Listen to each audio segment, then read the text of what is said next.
Bonjour à toutes et à tous, nouvelle capsule de Biblio Coaching et aujourd'hui en compagnie de Laurent Tillon, un auteur que j'aime beaucoup, vous aurez lu sûrement dans le petit texte introductif à cette vidéo.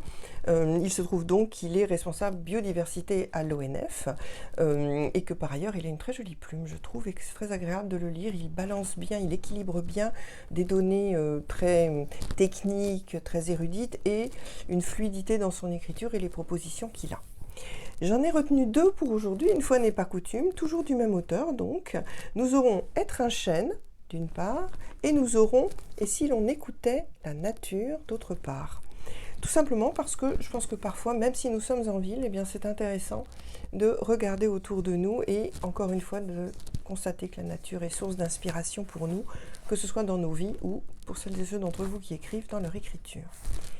Dans Être un chêne, j'ai retenu une jolie petite phrase, simplement une jolie petite phrase. Il nous dit, parce qu'il observe encore une fois la vie des arbres, il nous dit « Un équilibre s'est installé entre compétition et agression, mais aussi entre partage et entraide. » Il nous parle là de ce qu'on appelle aussi, ce qu'il appelle, j'ai découvert le mot, la timidité des arbres, la timidité des branches. C'est-à-dire que finalement, oui, elles sont toutes reliées les unes aux autres, mais chacune va mener sa vie, de sorte que si l'une est malade, elle ne contamine pas l'autre, mais qu'en plus elle puisse éventuellement l'aider. Je résume évidemment, c'est beaucoup plus subtil de la part des experts et des professionnels.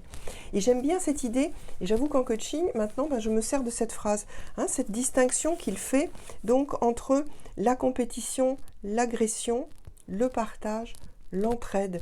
Nous, qu'est-ce qu'on fait si on prend notre arbre de vie, éventuellement si j'emprunte un outil qu'une de mes consoeurs utilise souvent, elle a même écrit là-dessus, elle s'appelle Dina Scherer. Nous, l'arbre de vie, on aime bien ça en coaching. On peut se poser ces questions, encore une fois. Donc, un équilibre s'est installé entre compétition et agression, mais aussi entre partage et entraide. Qu'est-ce qu'on ferait de ça, nous, et quand on se promène dans la nature, comment ça peut nous inspirer sur ces valeurs-là? On va aller se promener maintenant dans celui-ci. Donc, et si on écoutait la nature? Et là, j'ai retenu notamment quelque chose que j'aime bien, parce que vous savez que j'aime bien la philosophie positive, si je puis dire, sans être dans le déni du monde dans lequel nous vivons et de sa réalité parfois très hostile, mais pour autant, regardez le verre à moitié plein, si je puis dire. Et il nous dit une chose que j'aime beaucoup, il nous dit « Le fatalisme m'agace, m'exaspère. Il me semble que grandir sans lueur d'espoir est désastreux. » Elle est où, vous, votre lueur d'espoir? Ne serait-ce qu'aujourd'hui, là, vous écoutez cette vidéo, où se trouve-t-elle, cette lueur d'espoir? Si elle n'est pas là, allez gratter. Sinon, comme il le dit, ce serait vraiment désastreux. Pour nous tous, d'ailleurs. Et puis une autre phrase, il nous dit « La nature est partout. Il suffit de la chercher un peu, d'y être attentif. Pour ma part, en ville, j'ai un réflexe. Je cherche la couleur verte. » C'est ça, c'est là que tout commence. Et il y en a du vert, presque partout. Intéressant, non? De se demander et de regarder. Moi, en tout cas, j'ai pris cette habitude maintenant. Je sors et je me dis, bon, il faut bien avoir un peu de vert quelque part. Et quand je suis en déplacement aussi pour mon travail, même chose. Et finalement, on arrive à en trouver du vert.